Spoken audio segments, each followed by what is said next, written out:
Olá pessoal, tudo bem com vocês? Espero que vocês estejam bem. Pessoal, essa semana aí nós retomamos nossos estudos e para agregar aí mais material de vocês, eu vou enviar na plataforma semanalmente sugestões, além disso, a correção de todas as atividades que vocês têm que fazer para me enviar. Vamos começar aqui com a atividade número 1. Está falando aqui que o fosfogênio é um gás incolor, tóxico, asfixiante de cheiro penetrante.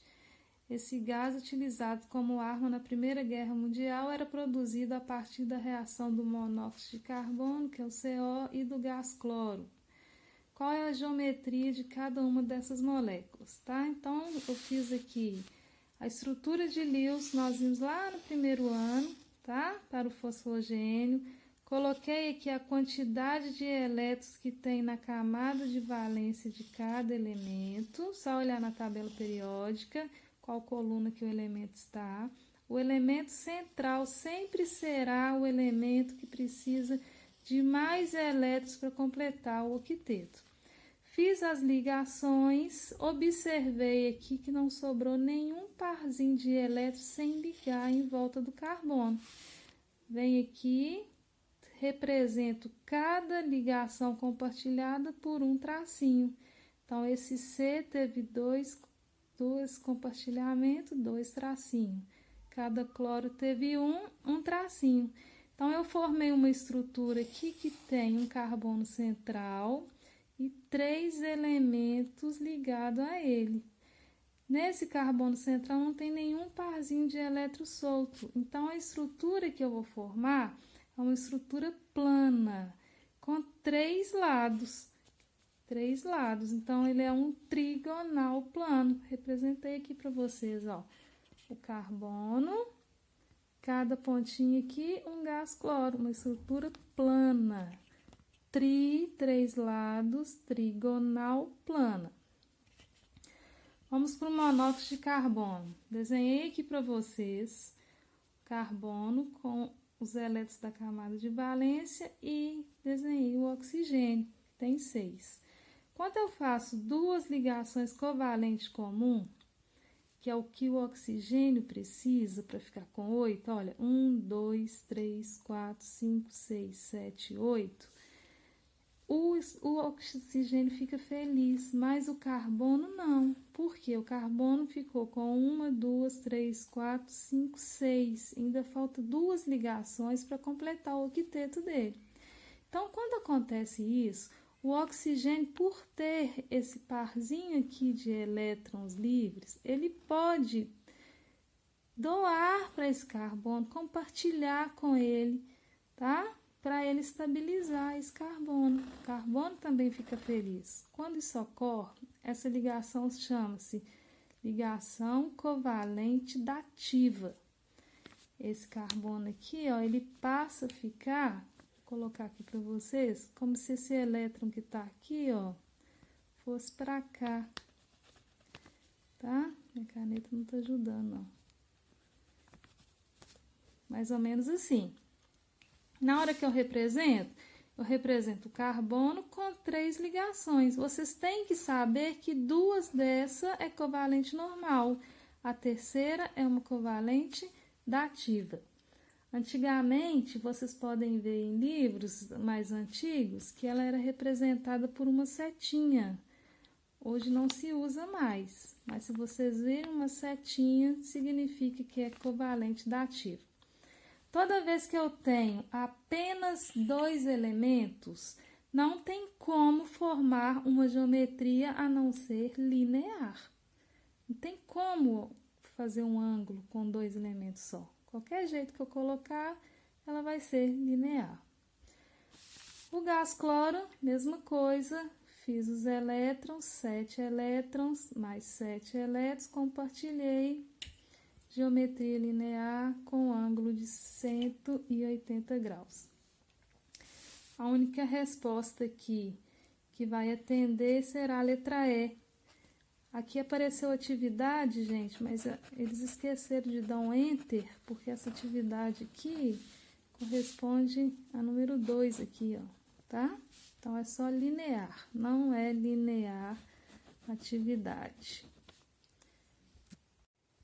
Questão número 2. Assinale a alternativa que associa corretamente a coluna de compostos químicos com a coluna da estrutura geométrica. Fiz aqui para vocês o NH3, que é uma molécula de amônia, tá? Representei o nitrogênio. Preste atenção aqui que o nitrogênio está na coluna 5A.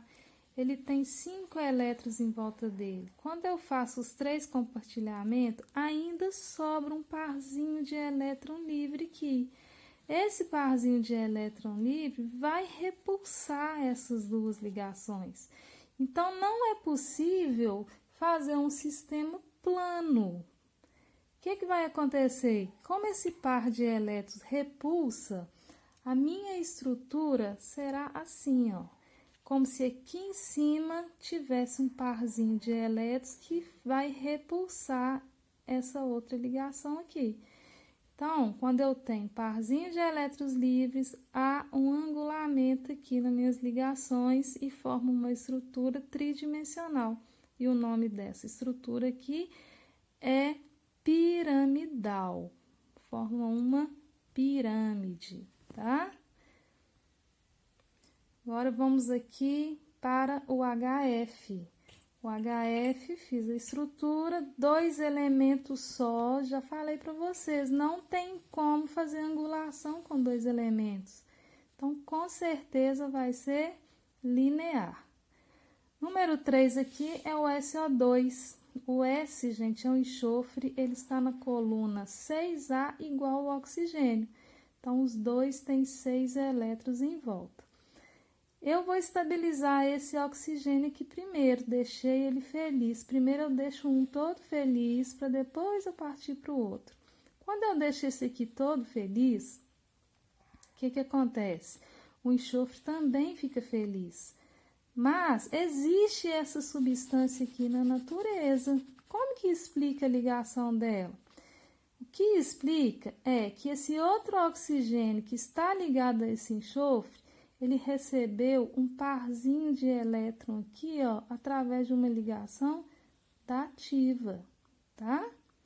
Então, aqui o enxofre faz 2 ligações covalentes comum e uma ligação covalente dativa.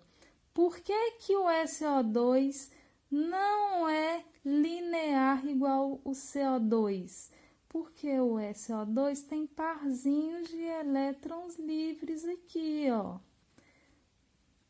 Tá? Se tem parzinho de elétrons livres, esse parzinho vai repulsar essas ligações aqui, formando um ângulo. Então, essa molécula tem estrutura angular.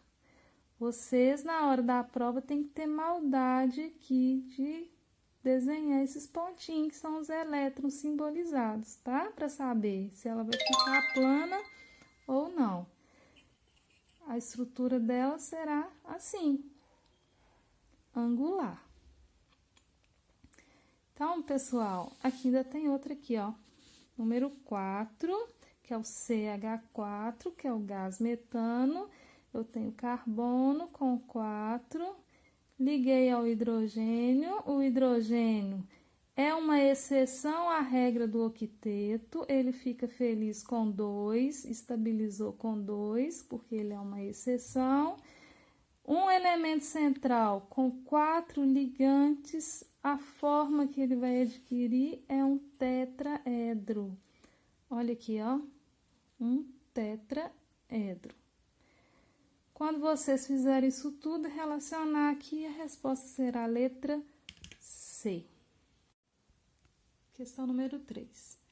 Selecione a alternativa onde há exata correspondência entre a molécula e sua forma geométrica. A resposta final é a soma dos números das alternativas. Pessoal, número 1 aqui é uma molécula de N2, gás nitrogênio. Se tem 2 elementos, ela só pode ser linear. Fiz o desenho aqui para vocês. CO2. CO2, eu vou desenhar aqui, ó, carbono com os 4 elétrons em volta, com os 2 oxigênios. Quando eu faço as ligações, percebe que não sobra nenhum parzinho de elétrons livres em volta do carbono. Então, não tem ninguém repulsando essas ligações. A maneira mais confortável dela ficar é na forma linear, onde que ela vai formar um ângulo de 180 graus aqui, ó. Tá vendo? Um ângulo de 180 graus. A representação aqui seria uma molécula linear. Tirei as bolinhas aqui que eu precisei para formar outra molécula, tá? Forma linear. Vamos lá, água. Representei o oxigênio com os elétrons da camada de valência. Liguei aqui o hidrogênio. O hidrogênio é a exceção à regra. Ele fica feliz com 2. Ele não precisa de 8. Existem algumas exceções. Sobrou em volta do oxigênio parzinho de elétrons livres, que vai repulsar essas 2 ligações. Quando repulsa, forma um ângulo. Então, a molécula de água também é angular. Essa molécula aqui, ela é uma novidade, porque não tem no conteúdo disponibilizado para vocês na aula. Normalmente nem cai, é difícil ter esse tipo de geometria, tá? Essa geometria chama bipirâmide trigonal. Mas já que está no exercício, eu vou falar para vocês. O que acontece?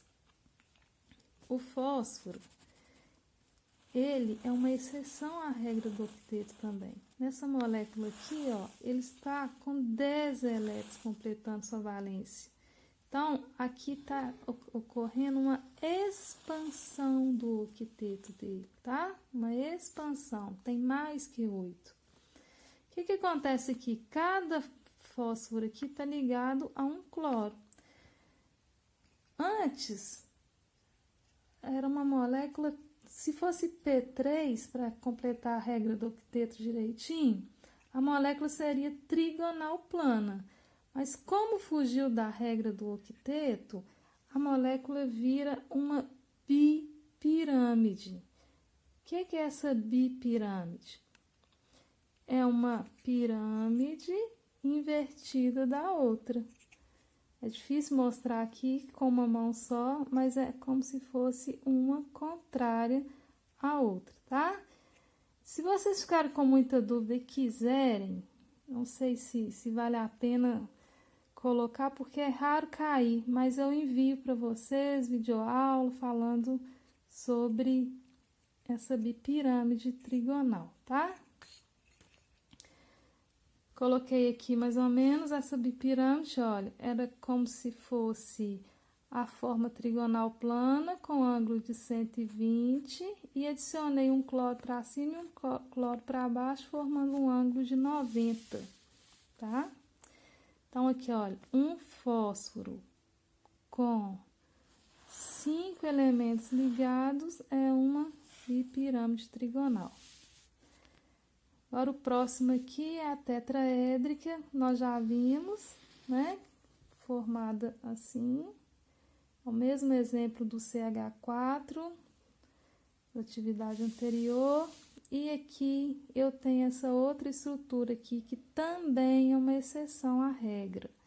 Aqui, ao invés de ter uma expansão do octeto, há uma contração. O boro aqui, ele vai estabilizar com 6 elétrons, olha. 1, 2, 3, 4, 5, 6. Também é uma exceção, tá? Um átomo central com 3 ligantes, não tem parzinho de elétrons livres, a minha estrutura é trigonal plana.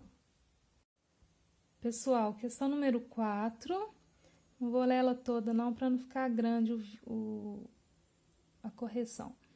Mas ela está falando aqui do dióxido de silício e está pedindo para comparar ele a qual outra estrutura aqui, tá? Então, a gente vai fazer a estrutura de Lewis para o dióxido de silício. O silício, ele está na mesma coluna do carbono, então ele apresenta 4 elétrons na camada de valência.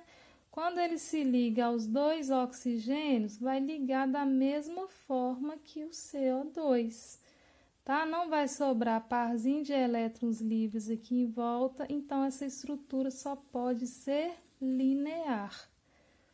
Então, aqui para preencher aqui, ó, a estrutura de Lewis para moléculas de CO2, que apresenta geometria molecular linear. Essa atividade também teria que ter dado um enter para ela vir para cá, tá? Isso que não existe, ó. É só linear. Questão 5. Considere a molécula de amônia e assinale a alternativa correta. Primeira coisa que vocês têm que saber que a molécula de amônia é representada pela fórmula molecular NH3. Fiz a estrutura de Lewis para ela e percebi que sobra um parzinho de elétrons aqui. Esse parzinho de elétrons provoca uma repulsão, dando uma angulação menor aqui, ó. Então, a geometria da amônia vai ser piramidal. Olha, aqui em cima teria um parzinho de elétrons que repulsa essas ligações, tá? Vamos lá aqui para as alternativas. A geometria molecular corresponde a um tetraedro regular? Não é tetraedro. Tetraedro seria isso. Teria que ter um elemento aqui em cima. Mas aqui no caso não tem elemento. Então, ela não é um tetraedro. Ela é pirâmide, piramidal. O átomo de nitrogênio e 2 átomos de hidrogênio ocupam os vértices do triângulo. Errado, são 3 átomos de hidrogênio, não 2. O centro da pirâmide formado pelos átomos de nitrogênio e pelos átomos de hidrogênios e é ocupado pelo par de elétrons livres. Não, aqui olha, o centro é um e as pontinhas outras. Os átomos de hidrogênio ocupam os vértices de um triângulo equilátero. Ó, triângulo equilátero. Mostrei para vocês aquela hora. Tá certo? Os átomos de hidrogênio ocupam os vértices de um triângulo equilátero. Vamos letra E. As arestas da pirâmide, formado pelos átomos de nitrogênio e pelos átomos de hidrogênio, correspondem a ligações iônicas. Está errado, são ligações covalentes, há um compartilhamento de elétrons, tá? Pessoal, é isso aí. Um abraço para vocês. Se ficou alguma dúvida, pode me enviar no chat.